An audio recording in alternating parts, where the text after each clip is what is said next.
the stage, the founder of Black Hat, Jeff Mark.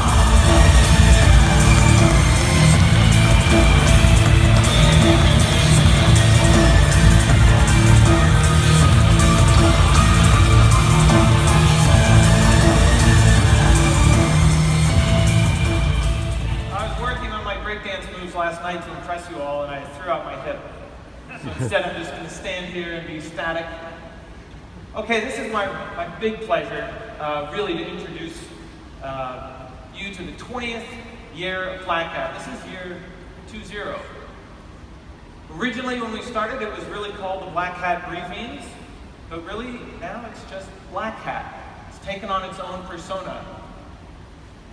And I want to give you a little bit of insight on kind of where we came from, my view of maybe how the community started, and where we are today, where we're going. And it'll be a little bit of a trip down memory lane, but then you're going to see that it gets a little bit more serious toward the end. So, every year I announce statistics from where people come from, how many countries are here, how many people are represented.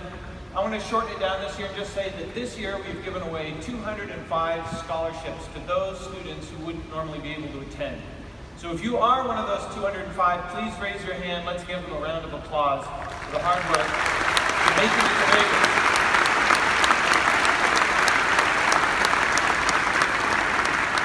We also have people from over 80 countries around the world who have flown to Vegas to be with us. To listen to what we're going to talk about and to learn.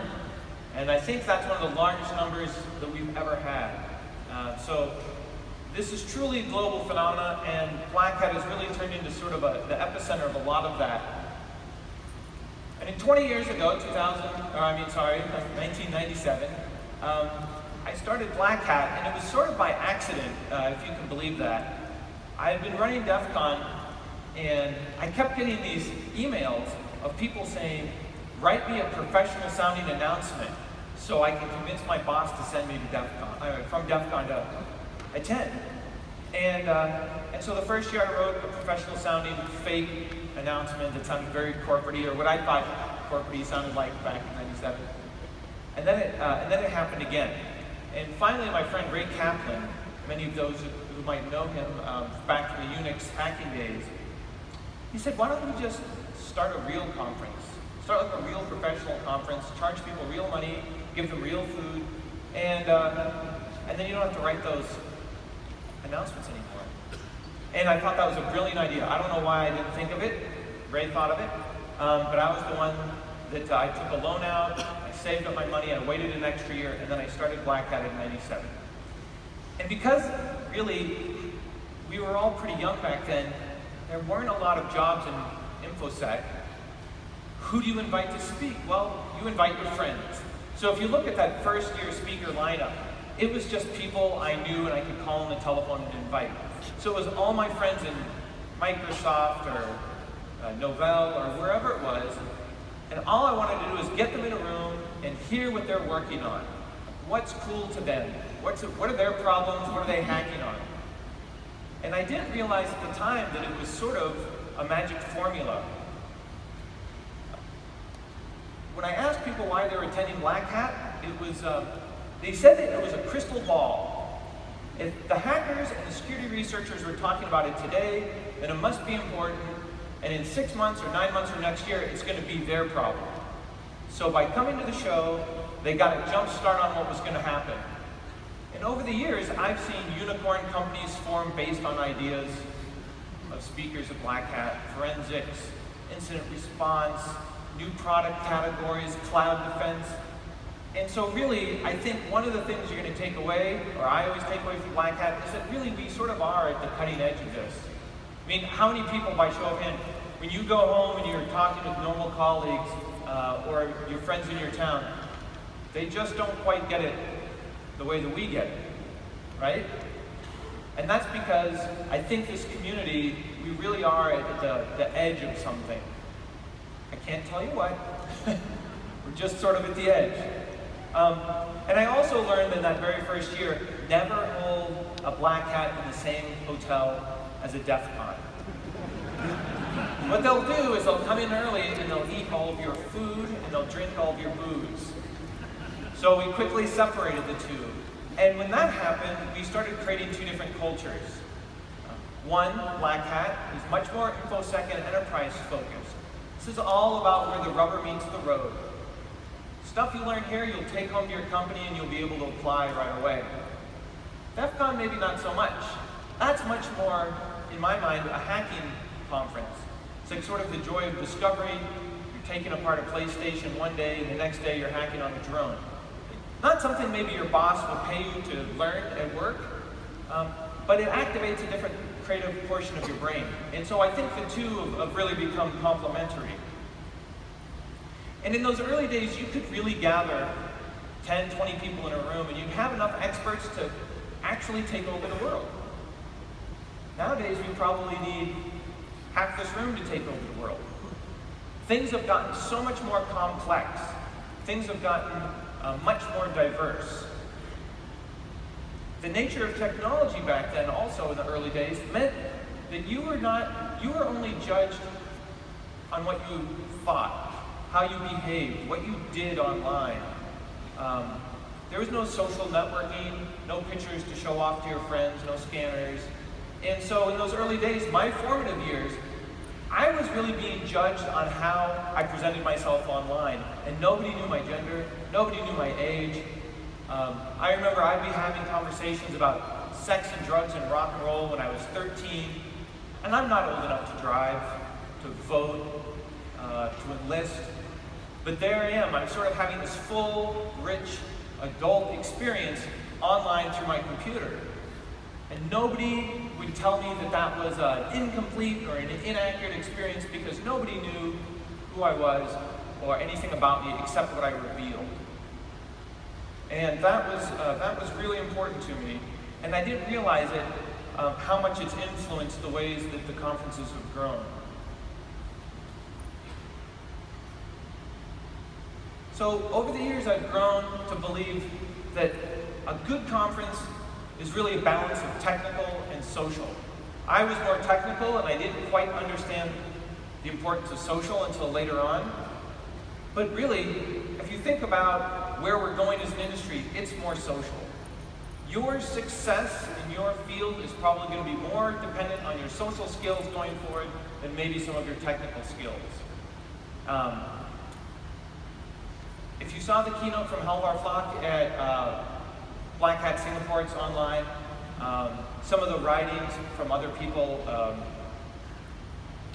What I think is happening is offense is a very technical game, very sophisticated, with very simple metrics. Did you break in? Did you not break in? Did you succeed or not? Defense is much harder. The metrics, well, what are the metrics? Uptime, dollars saved, OpEx. And also defense is hideously social. How much money are you going to spend on defense? Whose budget is it? How important is this asset to protect? Is it protected, quote unquote, enough? How do we measure that success? All of those things are social and political and bureaucratic. And offense is just still very clean and technical. And because of those differences, you see a different focus in how people's careers develop. If you think about what has to happen for defense to ever be greater than offense, this is an idea Jay Healy came up with at the Atlantic Council and he wrote a paper on. Try to imagine what we would have to do to make defense greater than offense.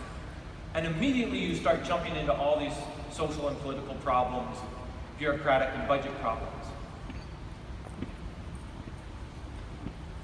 So, nowadays, today, as a community, we are relied on to help secure the infrastructure of not just the past, but the future. We're building the Internet of Things, smart cars, space, and it's going to be us in this room, people we know that are going to be called on to protect these systems. And I think we have a responsibility, because we're close to the levers, because we're close to the tech, and because we understand it, I think that gives us a sort of social responsibility where we have to actually do something about it. If we can influence secure by default instead of open by default, then we should probably do that. We have, I think, a special obligation. And if you look at what the problems are that we're facing, all of our problems are essentially global. They might have been local, now they're global. And how do you solve global problems? You have to have a larger, more diverse perspective. Your use case edges in Palo Alto are different than use case edges in India or in an island that only has satellite connectivity, and one update of your messenger app is going to crush their budget, right? So I think for us to continue to grow and be successful, we also have to become more diverse in our thinking, more cognizant of the global nature, and more aware of how we are actually setting standards that are being followed.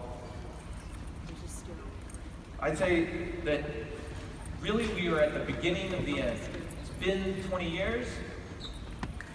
I want to think about how we grow as a community. What do we need to do to build for the next 20 years? And I really want us to start thinking about the next generation behind us. How do we mentor? How do we bring people up? How do we involve them? And it could be any number of things. It could be a small thing like helping somebody submit a CFP. It could be taking an hour a week and mentoring somebody. Or it could be financial. You might donate money for somebody to have a scholarship. But no matter what it is you do, I think we have to get engaged as a community, because the diversity problem, the complexity problem, the lack of generalists becoming specialists mean that we need more people involved with a bigger, broader perspective. And so with that, I'd like to thank you all for making the first 20 years great. And I'm planning to be here in another 20 years, one way or the other, if I'm in a wheelchair or not. And so I want to thank you, and I want to introduce Philippe Courteau, the CEO of Qualys, who, he's a man that really doesn't need introduction. They've been supporting Black Hat for 15 out of 20 years. So they kind of caught on to what we were about really early. For 15 years, they've been a long-time sustaining sponsor of Black Hat, and really saw software as a service as a business model, sort of saw the cloud before the cloud. And I want to introduce Philippe, and he's going to introduce our keynote speaker, which I'm really proud of having this year, Alex. So with that, come on up, Philippe.